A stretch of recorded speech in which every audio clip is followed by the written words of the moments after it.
They called me the devil of the seas. Parents whispered my name to scare their brats silent.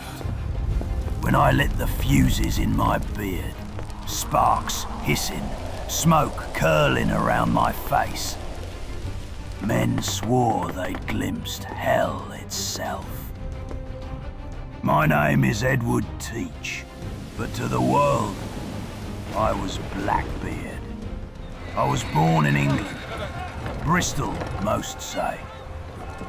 But it was not the cobblestones or church bells that raised me. No. It was the sea. I cut my teeth in Queen Anne's War, sailing as a privateer. We fought with the blessing of the crown, plundering French and Spanish ships, firing our cannons under the king's flag. I learned the taste of gunpowder, the reek of tar, the chaos of battle when wood splinters and men scream. But when the war ended, the Queen casted us aside like broken tools. No more sanction. I had two choices. Return to land as nothing, or seize the sea as my own. I chose piracy, and I would carve a name so fearsome it would echo long after my bones were dust. My ship was no ordinary vessel. She was the Queen Anne's Revenge, a captured French slaver, reborn under my command. 40 cannons bristled from her sides. A floating fortress. With her, I was king of every tide. Sails black as night. Decks groaning under the weight of plunder. When her shadow fell across the horizon, merchantmen knew their fate before a shot was fired.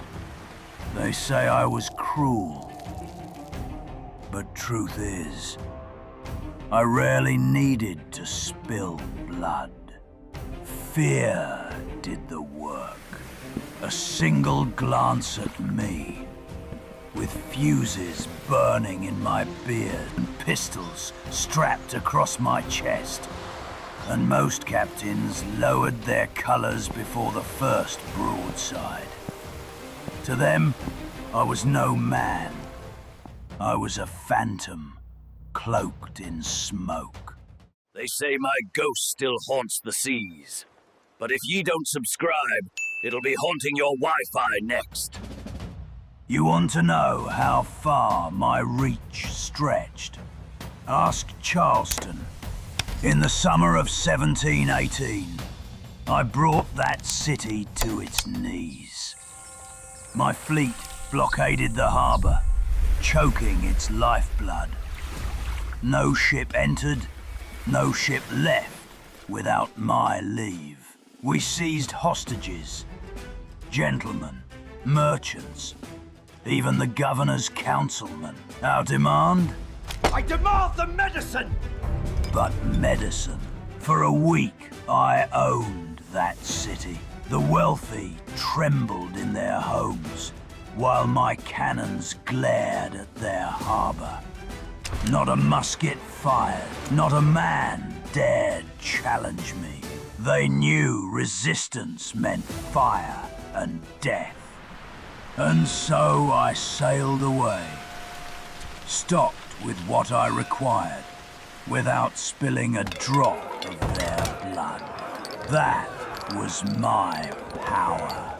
To conquer without striking. To win by fear alone. I made alliances when they suited me. Well, if it isn't the gentleman pirate and the devil of the seas. Stede Bonnet. They called him the gentleman pirate. A fine education, fine clothes. But on the water, he was lost. I lent him my hand, Okay, boys, let's sail. To the seas we go, lads. and in return, he gave me his ships. But pirates are not brothers. We are wolves, and wolves devour the weak. When his usefulness ended, so did my loyalty. Some call it treachery. I call it survival. In my world, mercy is a luxury reserved for the dead. Ocracoke Island, November 1780. Dawn broke with the hiss of oars cutting water. Lieutenant Maynard and his men came for me, sent by Governor Spotswood of Virginia. We'll sail at once and rid our waters of this pirate. 2 ships against my 1. They thought numbers alone would end me. The Queen Anne's Revenge was gone by then, wrecked on a sandbar months before. But my resolve was sharper than any blade. The battle was thunder and smoke. Muskets cracked, cannons roared. Splinters filled the air like deadly rain. My men fell, one by one, but I surged forward, cutlass in hand. I remember the stink of blood and powder, the deck slick beneath my boots. They shot me once, twice, 5 times. Musket balls tore through my flesh. 20 cuts opened my skin. For too long, I have sailed these seas. I was not a man. I was fury itself. I'll not surrender. And still, even fury has its end. Surrounded, bleeding, a final shot, a final wound. Darkness. They severed my head. Maynard hung it from his ship's bowsprit, a trophy for the crown. But hear me well, they did not kill my name.